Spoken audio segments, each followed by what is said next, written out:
अस्सलाम वालेकुम नाज़रीन, प्रोग्राम सियासत और सच के साथ मैं हूं अरसलान खालिद।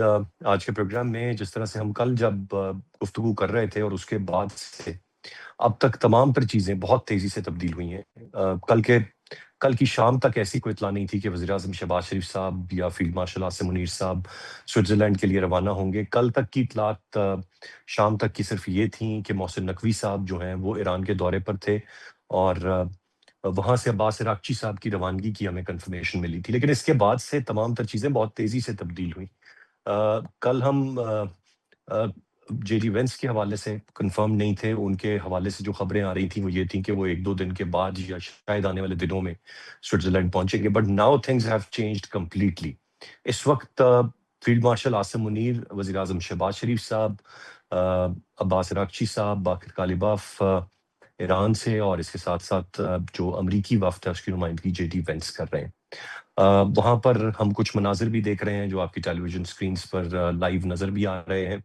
अ, एक तो ये कि पाकिस्तानी वफ़द वहाँ पर मौजूद है, मोहसिन नकवी साहब भी वहाँ पहुँच गए और जेडी वेंस ने पाकिस्तान से मोहब्बत का इज़हार किया है और फिर पाकिस्तान की मेज़बानी एक तरह से अब इन तमाम तर मामलात और मुज़ाकरात में चीज़ें बहुत तेज़ी से तब्दील हुई हैं और मस्बत सिमत में तब्दील हुई हैं। लेकिन अगर एक चीज़ नहीं बदली है तो वो इस वक़्त लेबनान की सूरत-ए-हाल है, जो नहीं बदली है। जहाँ पर जिसको लेकर कल शाम ये खबरें भी आई थीं कि दोबारा से स्ट्रेट ऑफ होर्मुज़ को बंद करने की बात ईरान कर रहा है और चीज़ें उसका मानना है कि शराइत के मुताबिक या वादे के मुताबिक नहीं हो रही हैं। लेकिन अब चीज़ें तब्दील हैं, मुज़ाकरात का एक दौर होगा, चीज़ें आगे बढ़ेंगी और ये कह लीजिए कि बहुत यादगार लम्हात इस वक़्त स्विट्ज़रलैंड से जो हम इनको देख रहे हैं और चीज़ें मुस्बत सिमत में आगे बढ़ रही हैं। मैं चाहूँगा आज के प्रोग्राम में हम तफ़सील से इस सारी सूरत-ए-हाल पर बात करें कि इतना तब तेज़ी से ये सब कुछ कैसे ओवरनाइट तब्दील हुआ है। हमें गुफ्तगू के लिए जॉइन किया जनरल रिटायर्ड समरेज़ सालेक साहब ने, senior defence and security analyst हैं और शिराज़ हसनात साहब जो कि सीनियर सहाफ़ी और तज्ज़ियाकार हैं, हमारे साथ प्रोग्राम में मौजूद हैं। जनरल साहब, गुफ्तगू का आगाज़ आपसे करते हुए कल शाम तक मामला खटाई में पड़ता हुआ हमें नज़र आ रहा था। और वो ये था कि शायद अब मुज़ाकरात में मज़ीद कोई ताख़ीर होगी क्योंकि पहले जो उसकी जुम्मे का दिन था उस पे तो मनसूखी की खबर आ गई थी। कोई पोस्टपोन होने की खबर नहीं थी बल्कि कैंसल हो जाने की खबर थी। And than less than 48 hours बहुत बड़ी तब्दीली, चीज़ें बहुत तेज़ी से तब्दील हुई हैं और इसमें बड़ा की फैक्टर है जो मोहसिन नकवी साहब अचानक ईरान गए हैं और उसके बाद से फिर ईरान की तरफ से भी मस्बत और पॉज़िटिव चीज़ें और फिर ये लेट नाइट जाके खबर मौसूल हुई हमें कि फ़ील्ड मार्शल और वज़ीर-ए-आज़म पाकिस्तान जो कि पहले जिसके हवाले से हमें ये कन्फर्म कर दिया गया था कि वो नहीं जाएँगे वहाँ पर, उनकी ज़रूरत नहीं है, अब टेक्निकल लेवल के मुज़ाकरात हैं, ये मुज़ाकरात अमेरिका और ईरान खुद करेंगे। लेकिन इस वक़्त तो पाकिस्तान को दोबारा से एक मेज़बानी देने की बात है या पाकिस्तान से मोहब्बत का इज़हार है अमरीकी नायब सदर का और दुनिया मुतरफ़ है। तो ये इस्लामाबाद हो या जेनेवा हो या कोई और शहर हो या कोई और एक मकाम हो स्विट्ज़रलैंड का, बट ये सब का सब एक तारीख़ी मामला हो रहा है and we are witnessing it. क्या कहेंगे इस पर आप? अस्सलाम वालेकुम, थैंक यू वेरी मच, आपने मुझे प्रोग्राम में इनवाइट किया।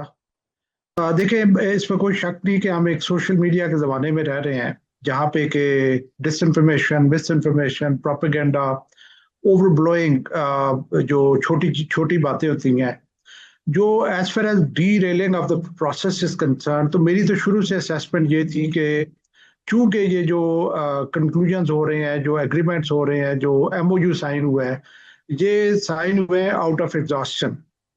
तो यूएस ने हुँ, अपनी तमाम ऑप्शंस एग्ज़ॉस्ट कर ली थी, तो मेरी असेसमेंट शुरू से यही रही है कि ये होल्ड ऑन करेंगे। लेकिन ये भी एक रियलिटी है कि इस तरह के प्रोसेस में स्पॉयलर्स होते हैं और वो जो स्पॉयलर्स है, Israel baby the leading one, जो कि इस वक़्त हम देख रहे हैं कि इज़राइल और यूएस के दरमियान में भी फिशर्स क्रिएट हो रहे हैं।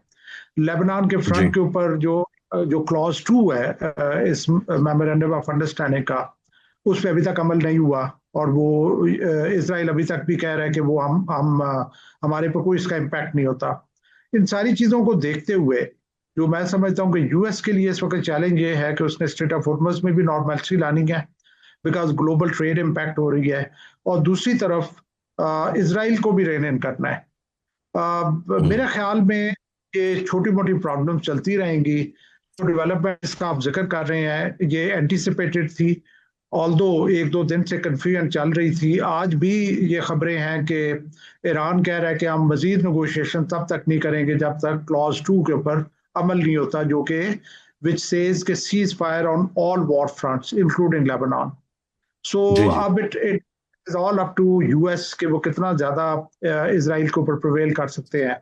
लेकिन मेरा ख्याल है कि ये प्रोसेस सारा जो है ये चलता रहेगा, ये होल्ड ऑन करेगा।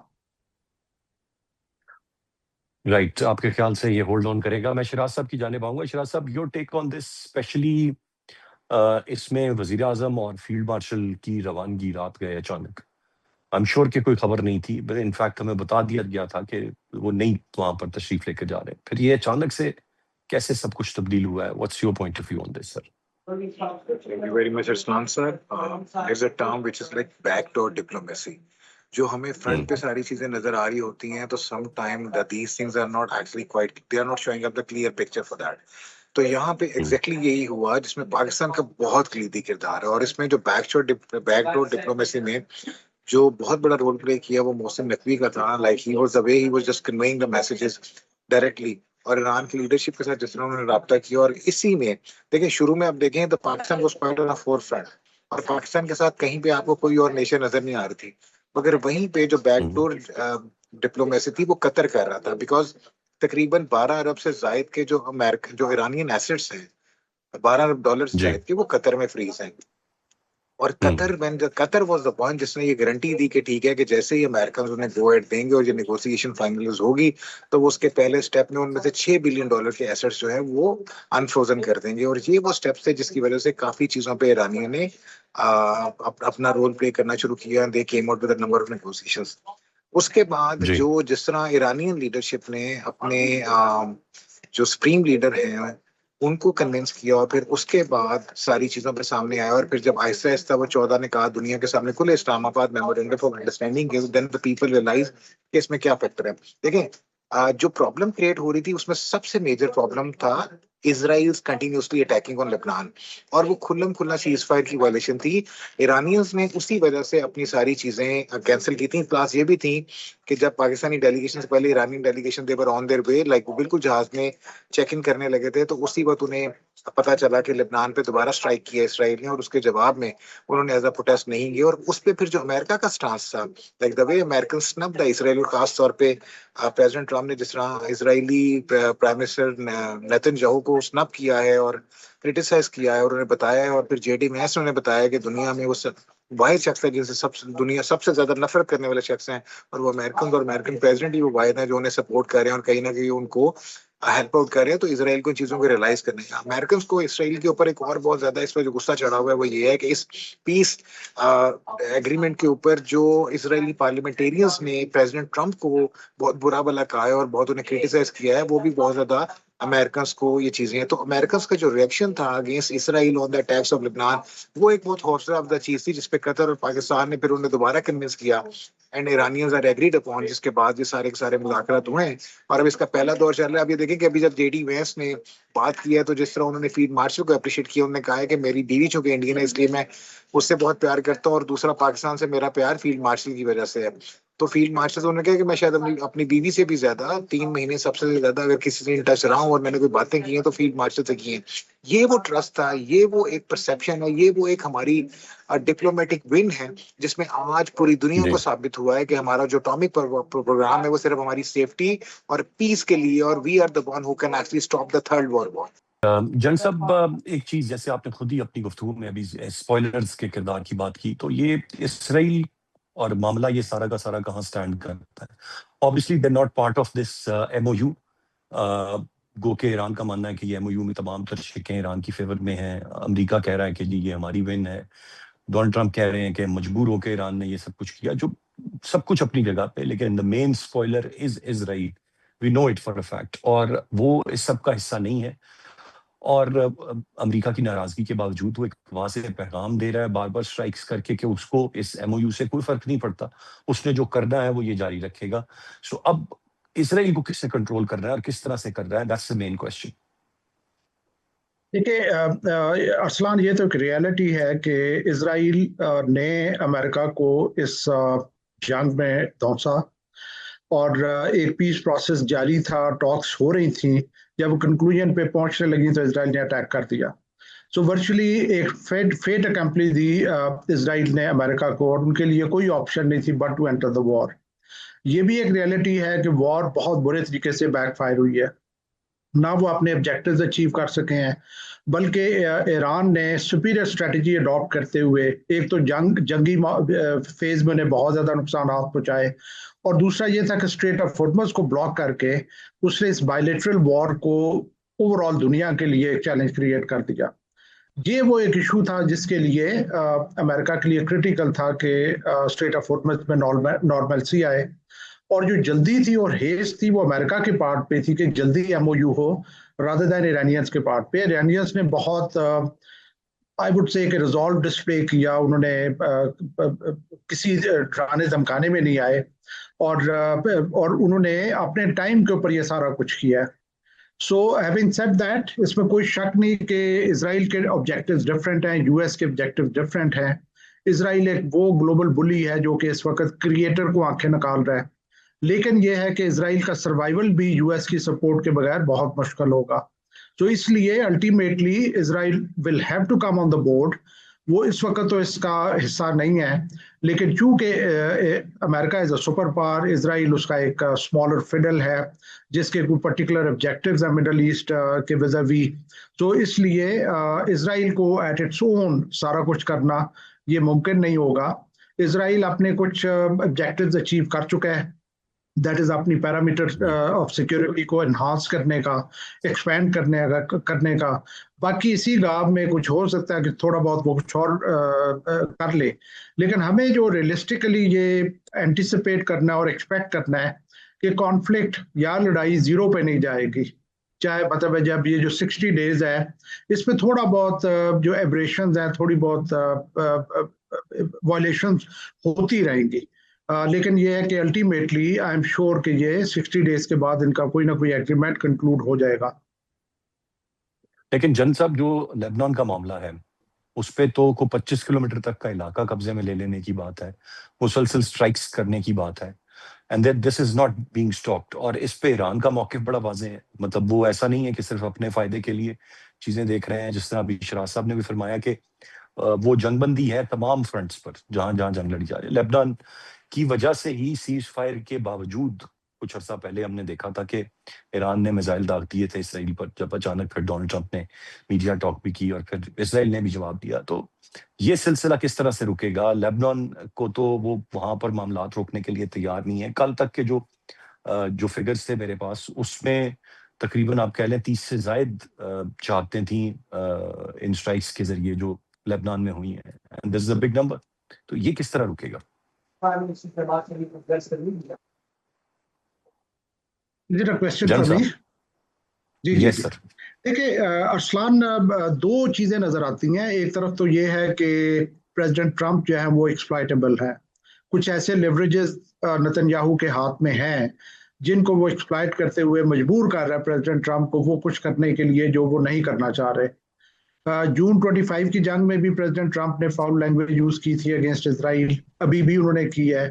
बाकी भी कई लीडर्स हैं जिन्होंने, अमेरिकन लीडर्स, उन्होंने काफी ज्यादा जो है वो बैशिंग की है इसराइल की।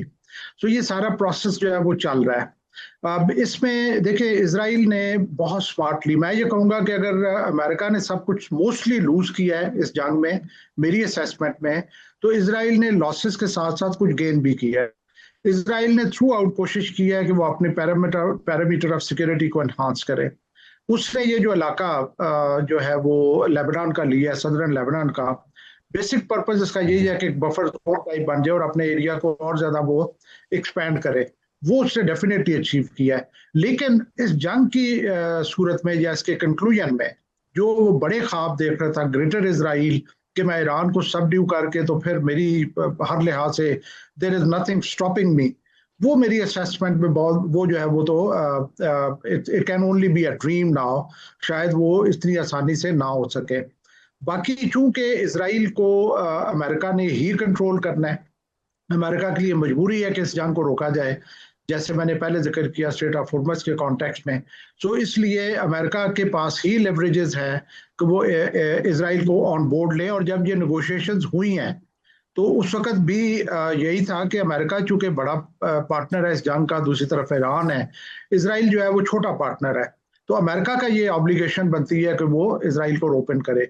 सेकेंडली मैं यहाँ पे बात करना चाहूंगा कि ईरान वाहिद वो मुस्लिम मुल्क है जो ओवरऑल मिडिल ईस्ट में जो इस्लामिक इंटरेस्ट है, मुस्लिम वर्ल्ड के इंटरेस्ट हैं, उनके लिए कोशिश कर रहे हैं, ना कि सेक्टेरियन इंटरेस्ट के। अब जो गाजा का इशू है, पैलेस्टाइन का इशू है, इसमें कोई ऐसा शिया सुन्नी का वो इशू नहीं है। तो वो सिर्फ और सिर्फ वही बातें कर रहे हैं जो कि मैं समझता हूँ कि मुस्लिम वर्ल्ड को ओवरऑल इम्पैक्ट करती हैं। सो ये दो ही रास्ते हैं, या तो ये कि इसराइल को ऐसी पनिशमेंट मिले कि वो सीधी राह पे आए, या फिर ये कि अमेरिका अपने लेवरेजेस को यूज करते हुए इसराइल को रोपन करे। बिल्कुल सही है। शिराज साहब, मैं जरा थोड़ा सा गेटिंग बैक टू जो इस वक्त स्विट्जरलैंड के मामलात हैं उन पर, ये कैसे आप इस सारे मामले को देख रहे हैं? अब एक खबर इस तरह की भी है कि जी पाकिस्तान इस सारे मामले की मेजबानी करे। कुछ इमेजेस ऐसे मुझे नजर भी आए कि जिस तरह से पहले पाकिस्तानी वफ्द वहां पर खड़ा है और फिर आकर वहां पर बाकी मिल रहे हैं। तो अभी क्या पाकिस्तान दोबारा इन डायलॉग्स को होस्ट करने वाले फेज में आ गया, वेदर इट बी कि वो जिनेवा में, स्विट्जरलैंड में या जहां भी हो रहे हैं, या ये पाकिस्तान अभी एक इस जिस सेरेमोनियल के पाकिस्तान चूंकि काम किया है और सालिस है तो वो वहां पे गया है, और उसके बाद आगे this will continue between America and Iran, और पाकिस्तान का किरदार शायद उतना नहीं रहेगा क्योंकि टेक्निकल लेवल की बातें हैं तो वो जाहिर टेक्निकल टीम्स करेंगी। किस तरह से इसको आगे अनफोल्ड होता हुआ देख रहे हैं आप? अरसलान साहब, मैं थोड़ा सा डिफर ये करता हूँ। मैं नहीं समझता कि पाकिस्तान का किरदार सेरेमोनियल है, क्योंकि जो डिक्लेरेशन है उसका नाम ही इस्लामाबाद एमओयू है। पाकिस्तान जी। ही वो वाहिद मुल्क है जिसने तीसरी आलमी जंग को, जिस तरह मैंने पहले कहा, रुकवाया है। और पाकिस्तान ही वाहिद मुल्क है जिसकी सरबराही में, जिसने कतर को कन्विंस किया to be a part of this negotiation, और जिसकी सरबराही में आज दोनों मुल्क अपने मेजर डेलीगेशंस के साथ जो मुज़ाकरात का ये दौर कैंसिल हो गया था, पोस्टपोन हो गया था, उसको इमीडिएटली शुरू करने पे एग्री हुए हैं। और आज बात उस बंद कमरे में जिस वक्त ये मुज़ाकरात चल रहे हैं, Pakistani prime minister, Pakistani field marshal, Qatar के प्राइम मिनिस्टर इसको लीड कर रहे हैं। और एक साइड पे ईरानियन डेलीगेशन है, एक साइड पे अमेरिकन डेलीगेशन है। और इंटरेस्टिंग फैक्टर ये है कि इस जो इस्लामाबाद एमओयू है, इसके इन 14 के 14 पॉइंट्स को 16 डेज के अंदर सॉर्ट आउट करना है। 14 के 14 पॉइंट्स के ऊपर 16 डेज के ऊपर इन्होंने उसके ऊपर नेगोशिएट करना है, कुछ ले और कुछ दे की पॉलिसी के तहत उसको इंप्लीमेंट करना है। एक चीज जो बहुत क्लियर हो गई है कि this war between American and Iranian, it has been stopped because of the Pakistan intervention. Now, whatever the compensations the Iranians are asking, and whatever the compensation or whatever the securities the Americans are asking, वो बैठ के sort out होने हैं कि उसका negotiation time, उसका duration कितना और क्या होगा। मिसाल के तौर पे जो मेजर चीज है, 60 दिन के अंदर, 60 दिन के बाद ईरान ये चाहता है कि वो स्विस कैनाल की तरह स्ट्रेट ऑफ हॉर्मुज के ऊपर अपना हॉर्मुज से कोई ना कोई पैसे ले हर शिपिंग कार्गो से, in the name of security और व्हाटएवर। और उर्दन और ठीक सॉरी जो ये है और उसमें वो अपने जो हमसाया ओमान। ममालिक है उसमें उसको शामिल कर, ओमान, या thank you very much for clarifying, उसको शामिल कर ले और ओमान के साथ बैठ के बस पे नेगोशिएट कर लेगा। ये भी कहीं ना कहीं आप देखेंगे कि ईरान और ओमान के मुज़ाकरात इस पे होंगे। अमेरिका ये चाहता है कि स्ट्रेट ऑफ हॉर्मुज जिस तरह खुली हुई थी उसी तरह खुली रहे और वहां पे कोई भी टैक्स ना हो। हाँ, ईरान उसकी सिक्योरिटी और उसका ईरान अपना कंट्रोल वहां पे करे। मतलब ये एक बेसिक फैक्टर है। ये 300 तो आज बिलियन भी डॉलर ट्रम्प की। साहब ने ये फरमाया जी, है शिराज साहब के जो टोल है वो तो सिर्फ अमेरिका लगा सकता है और कोई नहीं very लगा true. सकता। Exactly. So they can, yeah, this is again, this is a point where the Pakistan is sorting out, Qataris are sorting out, they are mediating and they are coming up with a negotiation, क्योंकि इसमें Oman is also another country. अगर Iran खाली Iran की तरफ state of Hormuz नहीं लगती, उसका एक कॉर्नर ओमान की तरफ है, तो वो भी उसमें किस तरह शामिल जी। होगा। तो ये मल्टीपल फैक्टर है। तो उसी गुजारिश, इसी में वो 300 बिलियन डॉलर की जो यहाँ पे इन्वेस्टमेंट है, जिसमें अमेरिका ने कहा है कि खित्ते के दीगर ममालिक, जिसमें पर्टिकुलरली दोज गल्फ और जीसीसी कंट्रीज जो अफेक्ट हुई हैं, जहाँ पे अमेरिका ने अपनी बेस बनाई हुई थी, वो इसमें कंट्रीब्यूट करेगा, अमेरिका के कंट्रीब्यूट करेगा। प्लस बार बार प्रेसिडेंट ट्रम्प जो मार्केट रेफरेंस दे रहे हैं कि स्टॉक मार्केट, ऑयल की कीमतें कम होना। आप ये देखें ना कि एक ही एक रात में पाकिस्तान में ऑलमोस्ट तकरीबन ₹75 के करीब में ऑयल की कीमत कम कर दी गई। तो ये वो मेजर फैक्टर है। पाकिस्तान में जो इमरजेंसी लगाई गई थी उसको खत्म कर दिया गया। तो यानी ये सिर्फ पाकिस्तान में नहीं, वो multiple other countries, state of Hormuz की अगर फुटेजेस आप देखें आपको नजर होगा कि इवन डिस्पाइट दिस थ्रेट के वहां पे बारूदी सुरंगें बिछी हुई हैं, इसके बावजूद भी ईरानियन गाइडलाइन से जहाज वहां पे आ जा रहे हैं। तो ये वो मेजर टॉक पॉइंट था जिसका इस एमओयू ने क्लियर किया है। और दुनिया में कम से कम जो एनर्जी का बहुत बड़ा क्राइसिस जो सिर्फ बकौल अमेरिकन प्रेसिडेंट के 4 दिन के ऑयल रिजर्वायर्स रह गए थे, वो सॉर्ट आउट होना शुरू हो गया। तो इस तरह वो सारी निगोसिएशन जहाँ पे होंगी, देखिए पहली चीज जो इसकी है ईरानियंस की, that is the 100% cease fire eight Lebanon. और जो अमेरिका ने स्टांस लिया है that was quite unusual, because आज से पहले कभी भी इसराइल को अमेरिका ने शट अप कॉल नहीं दी थी। और जो स्टांस अमेरिकन ने लिया है वो बहुत सरप्राइजिंग फॉर द वर्ल्ड है। और इसराइल को भी काफी कुछ रियलाइज हो गया उसके बाद। तो इसलिए मेरा ख्याल है कहीं ना कहीं कोई चीजें होंगी। इसराइल देखे अगर वो लेबनान वाला वो 25 किलोमीटर भी नहीं दे रहा, because we know very well how weak Lebanon is, मगर गजा के ऊपर उसने काम शुरू कर दिया। तो इसराइल अपनी घटिया और कमीनगी की हरकतों से बाज नहीं आएगा। उसने कहीं ना कहीं वो मुसलमानों के ऊपर ये चीजें रखनी। हाँ, जो उसका भी ग्रेटर इसराइल का ख्वाब है, इस अमेरिका शटडाउन की वजह से, पाकिस्तान की बेहतर नेगोशिएशन की वजह से, वो कहीं जल्दी पूरा होता नजर नहीं आ रहा। और उसमें अगर ईरान देखें, ईरानियन करेंसी की वैल्यू बढ़ने लग गई है। Now the people have started investing in Iranian currency, उसकी वैल्यू दिन ब दिन बढ़ रही है। और अगर आज वाले भी ये नेगोशिएशन कहीं सक्सेसफुल होते हैं तो डेफिनेटली उनकी इकोनॉमी और उनके मुल्क के लिए, उनके लोगों के लिए ये बहुत बेहतर होगा। हाँ, कुछ चीजें हैं जिसपे दोनों तरफ को एग्री होना है, और पाकिस्तान और कतर दोनों मिलकर ये रोल प्ले कर रहे हैं कि कुछ दे और कुछ ले के तहत इनके मामला को सेटल कर दिया जाए। अच्छी चीज ये है कि now there is no war between Iran and America, and now the state of Hormuz is open and the world trade is continue. जी जन साहब, एक चीज जो बहुत सारे तज्जिए इस पूरी जंग में हमने सुने वो ये थे कि ये जंग इतनी जल्दी खत्म होने वाली नहीं है, इसमें स्ट्रेटेजिक पॉजेज आएंगे, बहुत अरसा शायद जंगबंदी रहेगी, लेकिन this will continue for years and years. और इवन कल या परसों में भी या इस रवां हफ्ते के दौरान भी जो हमारी बातचीत हुई उसमें मुख्तलिफ जो डिफेंस एंड सिक्योरिटी एनालिस्ट हैं उनका ज्यादातर पॉइंट ऑफ व्यू ये है कि ये जो अब भी हो रहा है this is for few months में भी, this is not long lasting. और उसकी वजह है अमेरिका के मामलात, डोनाल्ड ट्रंप ने वोट लेना है, चीजें करनी है, इकोनॉमी बहुत सफर कर रही है उनकी। So it is just because of that. आप भी इस पॉइंट ऑफ व्यू से एग्री करते हैं कि ये एक पॉज है, it's not end of the war, और is it actually the end of the war? Mansoor, इसी तरह के एनालिसिस आए थे इंडिया के बारे में जब इंडिया को हमने मई 25 में बहुत बुरे तरीके से शिकस्त दी। तो बहुत सारे हमारे एनालिस्ट थे कि संदूर में एक पॉज आया है, with in couple of months जो है वो दोबारा से संदूर शुरू हो जाएगा। लेकिन मेरा उस वक्त भी पॉइंट ऑफ व्यू ये था, और जो अभी तक विंडिकेट हो रहा है और प्रूव हो रहा है, कि इंडिया के सिस्टम में जो इनएडिक्वेसीज इमर्ज हुई हैं, जो सामने आई हैं, जब तक वो उनको एड्रेस नहीं कर लेता, अगर दोबारा वो किस तरह की कार्रवाई करता है तो पहले से ज्यादा मार खाएगा। तो यही एनोलॉजी आप अप्लाई करें इस कॉन्टेक्स्ट में। अमेरिका जो है, जैसे मैंने शुरू में कहा, वो ये डील कर रहा है आउट ऑफ एग्जॉस्शन।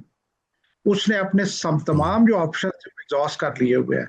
अमेरिका ने नेवल सुप्रीमेसी में लूज किया है, अमेरिका ने स्ट्रेंथ टेक्नोलॉजी में लूज किया है, अमेरिका ने एयरक्राफ्ट या एयर डोमिनेशन में लूज किया है, अमेरिका ने एयर डिफेंस सिस्टम्स के डोमेन में लूज किया है। तो इमेजिन के अगर इस सारी, और अमेरिका ने अपने अलायंसेस में लूज किया है, उसके जो एलाइज थे वो उसको छोड़ के चले गए हैं, अमेरिका ने इकोनॉमिकली लूज किया है। तो इन सारी चीज़ों को देखते हुए इट डजंट मेक सेंस कि अमेरिका दोबारा 6 माह बाद, 7 माह बाद, या लेट्स से 1 साल बाद ईरान के ऊपर दोबारा चढ़ाई करने आ जाएगा। अमेरिका के जो राइवल्स हैं, इन्होंने इस सारे कॉन्टेक्स्ट में बिहाइंड द सीन काम किया, जिसके बारे में मैं कहूँगा US and Russia and China, क्या वो इस सारे टाइम में वो गेन नहीं करेंगे, वो आगे नहीं बढ़ेंगे? क्या ईरान गेन नहीं करेगा? लेट्स सपोज हाइपोथेटिकली मैं कहता हूँ कि जैसे आपने खुद जिक्र किया कि ये पीस डील हो जाती है, ईरान की जो इकोनॉमी है रिकवर होना शुरू हो जाती है, ईरान की ट्रेड होना शुरू हो जाती है आउटसाइड वर्ल्ड के साथ, जो पिछले 47 ईयर्स से अफेक्टेड है। तो क्या ईरान की capacity to defend against another attack बढ़ेगी या कम होगी? सो मैं तो I will not go by this analysis कि ये एक पॉज है और कुछ अर्से बाद दोबारा से शुरू होगा।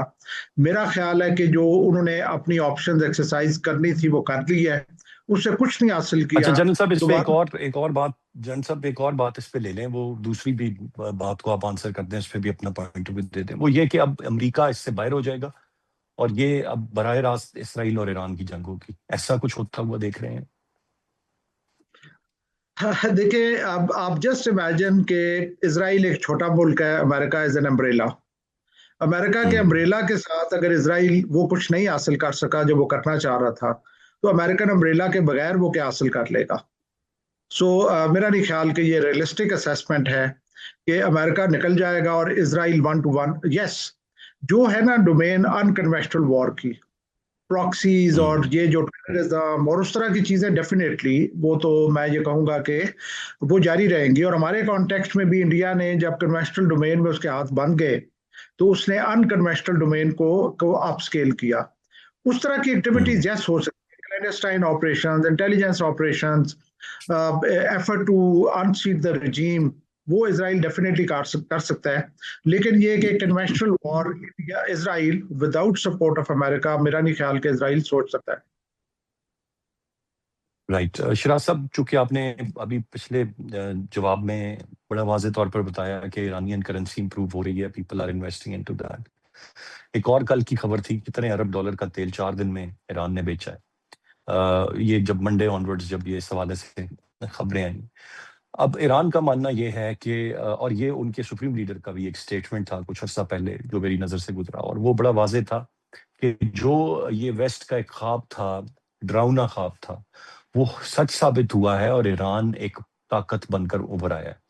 आप समझते हैं कि आने वाले वक्त में जिस तरह से ये अब सीज फायर और फिर ये मुआहिदा और चीज़ें और सब ये मामला ठीक होता है और पाबंदियां हटती हैं, उनके असासे जो मुंजमद हैं वो वापस मिलते हैं, चीज़ें चलती हैं आगे, ईरान इस पूरे खित्ते में एक एक नई तरीके से उभरेगा, एक नई ताकत बनकर उभरेगा?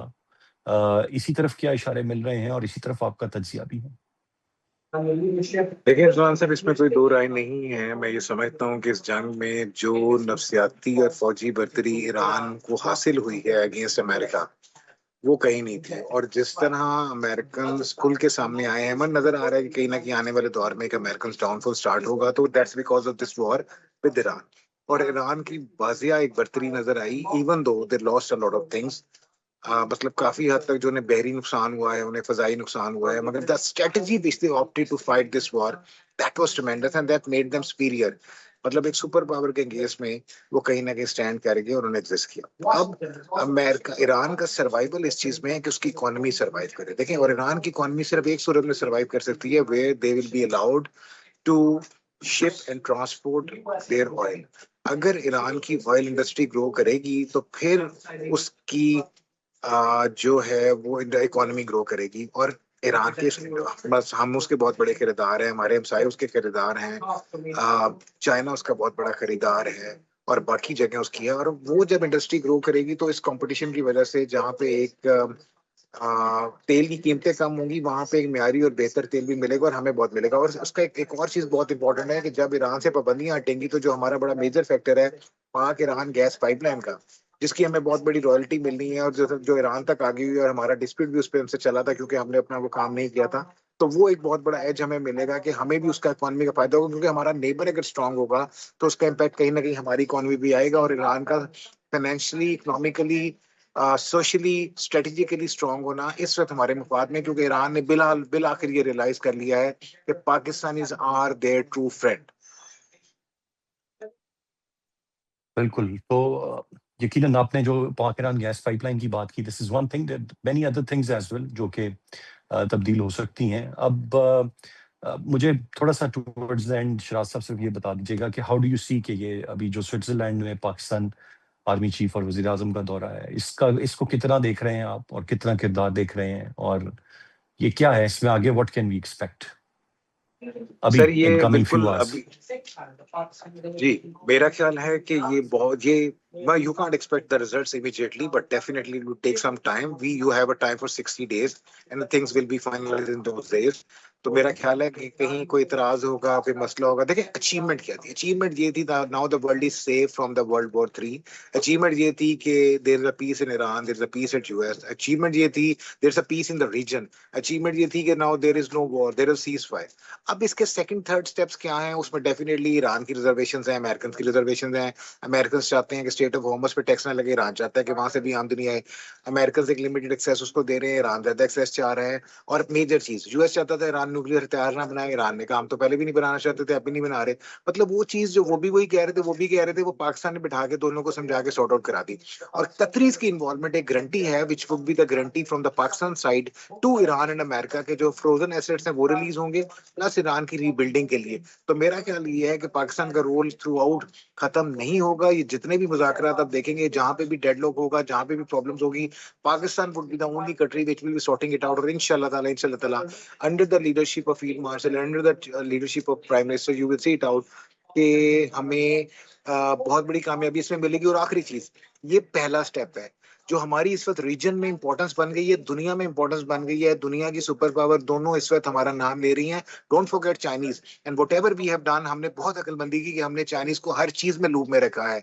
Whatever we are going through, whatever we are doing, China's also wanted this, and being one of the best friends of Pakistan, we brought them into the loop as well. और वो उन initial negotiations में भी उनके delegation शामिल रहे हैं।